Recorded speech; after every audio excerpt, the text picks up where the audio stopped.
بسم اللہ الرحمن الرحیم۔ محترم رفقا، آج کی اس مختصر نشست میں آپ حضرات کے سامنے ایک دعوتی کتاب جذبہ دعوت کی آبیاری کیوں اور کیسے، اس کا مختصر خلاصہ آپ کے سامنے پیش کیا جائے گا۔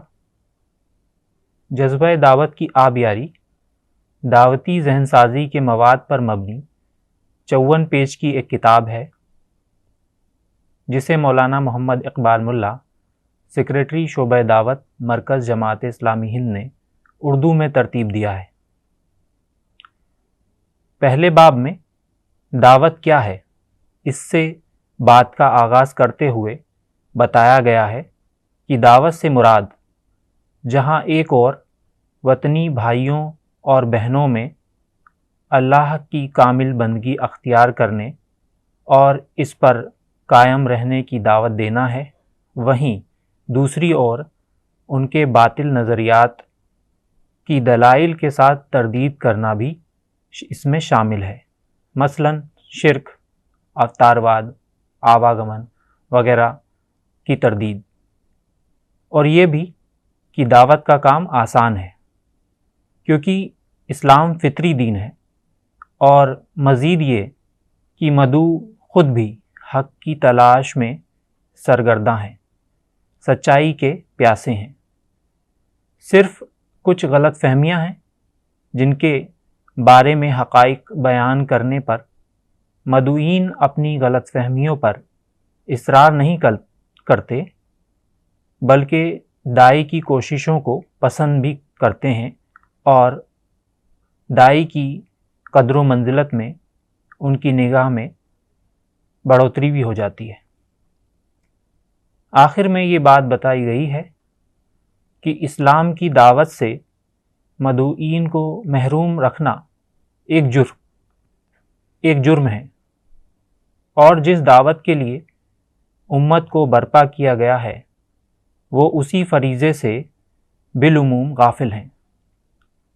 دوسرے باب میں دعوت مسلمانوں کی ذمہ داری، اس عنوان کے تحت دعوت کی اہمیت، دعوت کی تڑپ، دعوت سے غفلت کے برے نتائج پر کچھ تفصیل سے قرآن مجید کی آیتوں اور احادیث کے ذریعے سے یاد دہانی کرائی گئی ہے۔ ساتھ ہی یہ بھی توجہ دلائی گئی ہے کہ اسلام کے خلاف غلط فہمیاں، بدگمانیاں پھیلائی جا رہی ہیں، اور پھر بھی مسلمان بالعموم مجرمانہ خاموشی، غفلت اور لاپرواہی کا شکار ہیں۔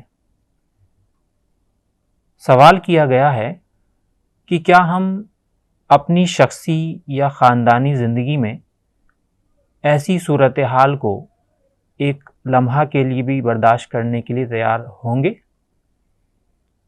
تو پھر دعوت کے ذریعے اسلام کی شبیہ کو صاف کرنے کے معاملے میں یہ بے ہمتی کیوں؟ اس کے بعد بتایا گیا ہے کہ سماج اور اخلاقی بگاڑ کو دور کرنے کے لیے دعوت ہی حقیقی حل ہے۔ تیسرے باب میں دعوت کی فضیلت، دعوت کی برکات، اس موضوع پر قدر تفصیل کے ساتھ بات کرتے ہوئے اس مشہور حدیث کا حوالہ دیا گیا ہے جس میں نبی اکرم صلی اللہ علیہ وسلم نے فرمایا کہ داعی کے ذریعے اگر ایک مدعو کو بھی ہدایت مل گئی تو یہ اس داعی کے لیے ساری دنیا کی دولت سے بہتر ہے۔ چوتھے اور پانچویں باب میں نبی اکرم صلی اللہ علیہ وسلم کی دعوتی تڑپ اور صحابہ اکرام رضی اللہ تعالی علیہم اجمعین کے جذبہ دعوت کا ذکر ہے۔ چھٹے باب میں دعوت اور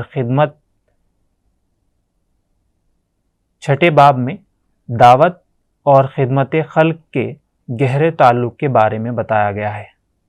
ساتویں باب میں دعوت کے متعلق کچھ اہم غلط فہمیوں کے ازالے پر بات کی گئی ہے، جیسا کہ سمجھا جاتا ہے کہ دعوت سے پہلے مسلمانوں کی اصلاح کرنا چاہیے، یا یہ کہ صرف اصلاح کا کام اگر ہو جائے تو دعوت کی کچھ خاص ضرورت باقی نہیں رہ جاتی؟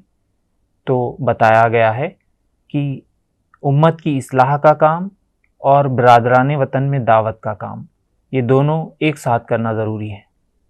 یہ بھی سمجھا جاتا ہے کہ دعوت کا کوئی فائدہ نہیں، کیونکہ کفار اور مشرکین اسلام قبول نہیں کریں گے، یا یہ کہ اللہ نے آخر جہنم کو بھی تو پیدا کیا ہے، اس لیے کچھ لوگوں کو تو جہنم میں جلنا ہی ہے۔ تو بتایا گیا کہ وطنی بھائیوں بہنوں کو دعوت پیش کرنے سے پہلے آخر کیسے کافر مشرک قرار دے کر جہنمی بتا کر دعوت کے کام سے بچا جا سکتا ہے، جبکہ ہم لگاتار دیکھ رہے ہیں کہ ان کے قبول حق کا سلسلہ جاری ہے۔ یہ بھی کہا جاتا ہے کہ بھارت جیسے دیش میں دعوت دینا مخالفت، نفرت، شدید دشمنی کو دعوت دینا ہے۔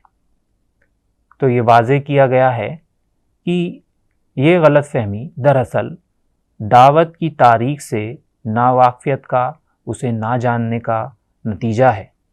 ہمارے ملک میں ماضی سے لے کر آج تک کی تاریخ گواہ ہے کہ دعوت کا ہمیشہ استقبال کیا گیا ہے۔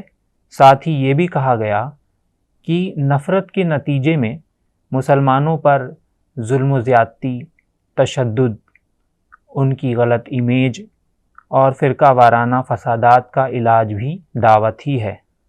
اللہ تعالیٰ کا وعدہ ہے